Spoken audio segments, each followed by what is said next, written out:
Aleikum everyone, I hope you're doing well.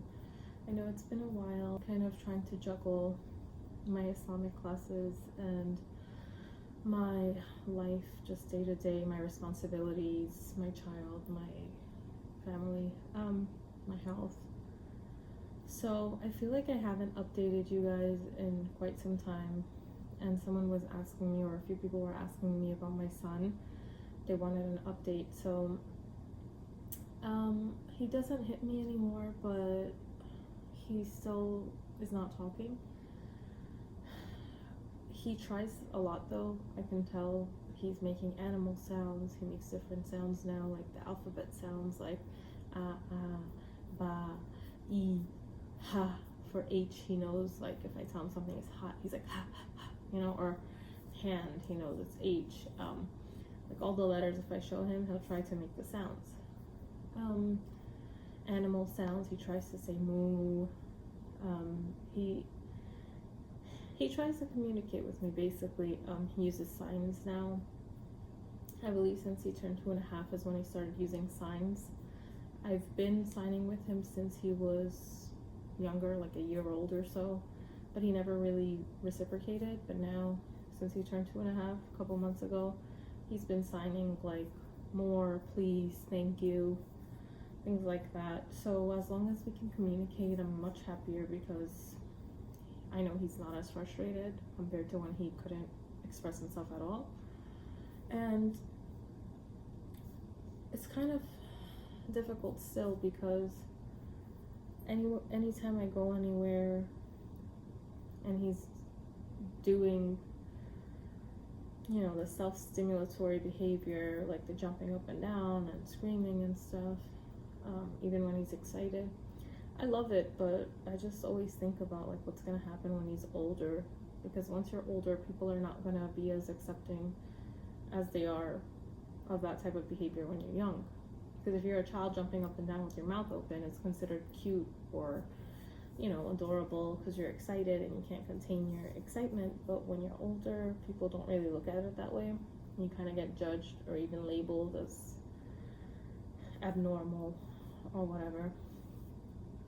So that's where I'm at right now with my child.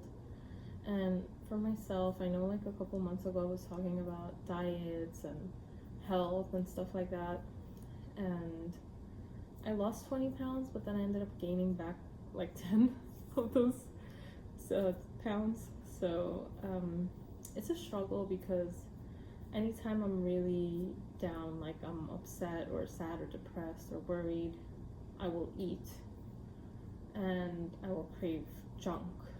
And also, if you're happy or you want to celebrate something, what do you do then? You want to eat, right? So it's just kind of been difficult for me to get my head in the right space and have the discipline and have the drive and motivation to be like, okay, I'm gonna make these changes because I want to make these changes. I want to lose weight. I want to be healthy. I want to be there for my child.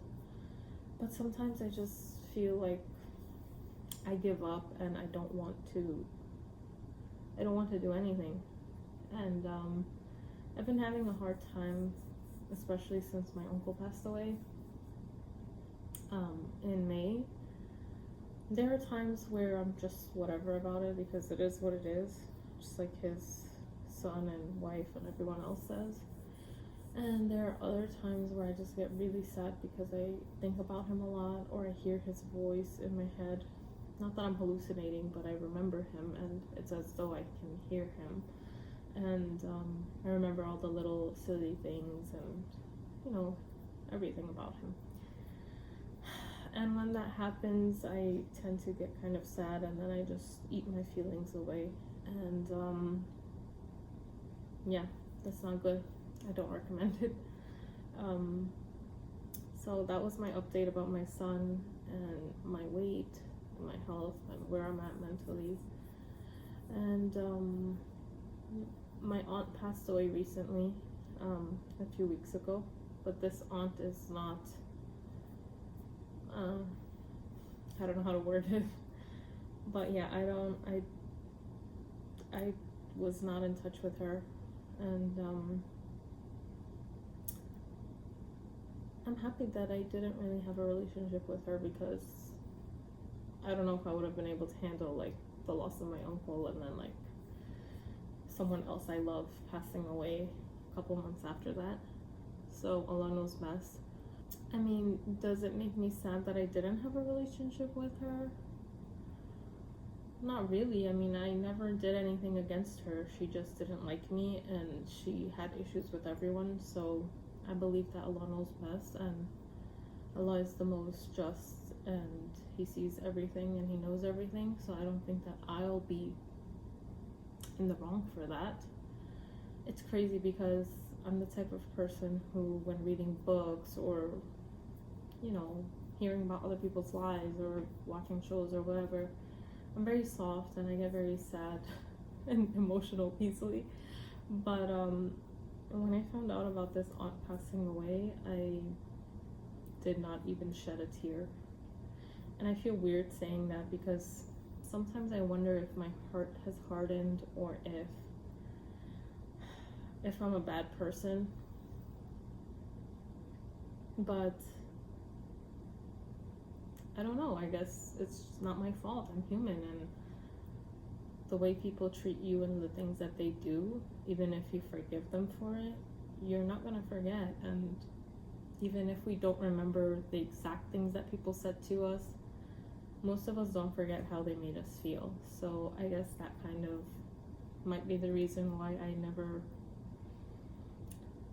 felt much love for this person.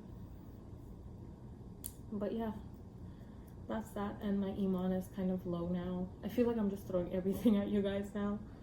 Well, you guys asked for an update, so here it is.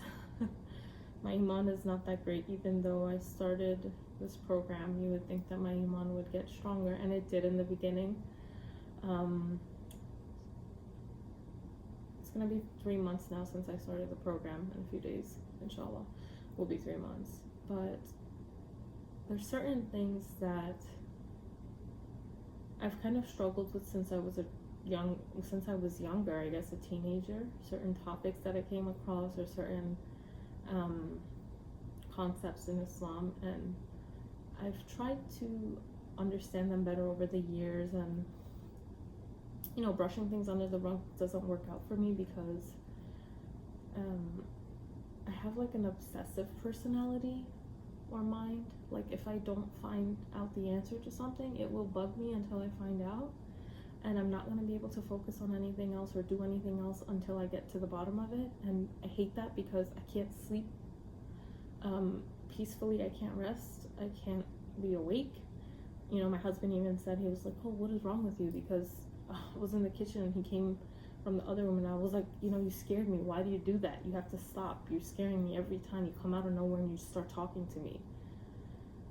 You know, because he was sleeping before that, and he's like, why are you lost in your thoughts? Like, that's just how I am, though. If I'm confused about something, I will hyperfixate on it until I figure something out. And yeah, going back to that, so there are certain topics that I guess I thought I got the answers to over the years, but then they kind of popped up again now. Not in my class, but outside of that. And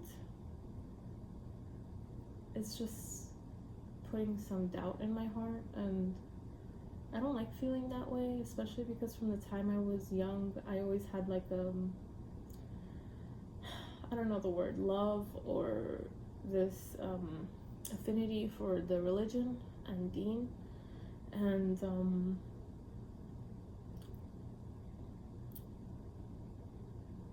whenever there's like doubts or things that kind of make me think differently of the deen or of Allah and stuff, na'uzubillah, it just makes me feel kind of sick. I mean, I guess that's a good sign that I still have iman, because if I didn't have iman, I would just be like, okay, forget this, I'm out, and just not care. Like most people would just leave the religion or be less practicing or whatever and just not bother themselves about it. But the fact that I still bother myself about it means that I care. But yeah, I don't really want to talk about that stuff here because I don't want to spread doubt or put anyone else through the same feelings that I'm feeling.